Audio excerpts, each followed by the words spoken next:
Hi, Kaz from Wheels and Wags with a late update this week. I left you in Bathurst and we have done a lap in the Terios around the track, actually 3 I think. It's an open road when the race isn't on, so that's pretty cool, but downside is only 60 kilometres an hour is permitted. But yeah, good fun. We had some fun taking some videos and we walked a bit of the track. It's really steep, a lot steeper than what I thought it was, so that was pretty cool.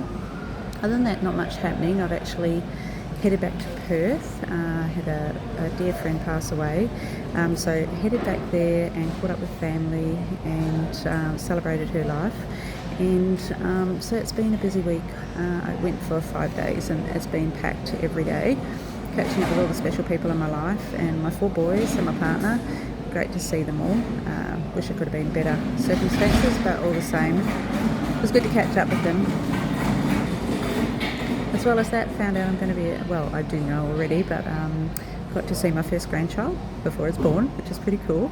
Went to the ultrasound with my son and his girlfriend, so that was very cool. My youngest has just been signed up for an apprenticeship, so very proud of him. Watched 3 out of my 4 boys play hockey, so that was very cool. So good to see them all, and got to spend some precious time with Tony as well. So I guess a special shout out to Kelly and Martin, my friends I'm travelling with at the moment.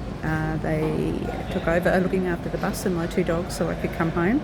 I guess I was just lucky enough to be in a spot I could get to an airport and trust them with my dogs and my bus. So they've been great looking after things while I'm gone. So always good to have mates like that. It just so happened that everything worked out that I could get home. Very grateful for that. Was one thing I sort of wondered about when I was travelling. If anything did happen, how would that all work? But in the circumstances, I was just luckily that the universe pulled it all together for me so I could get home. So it's just a short one this week. I'm just about to get on the plane and head back to the bus. So yeah, we'll review Wags and Wheels again next week with a bit more information and some more travels. Hope you've all had a great week. Here's some photos of my trip and the life in Bathurst. Bye.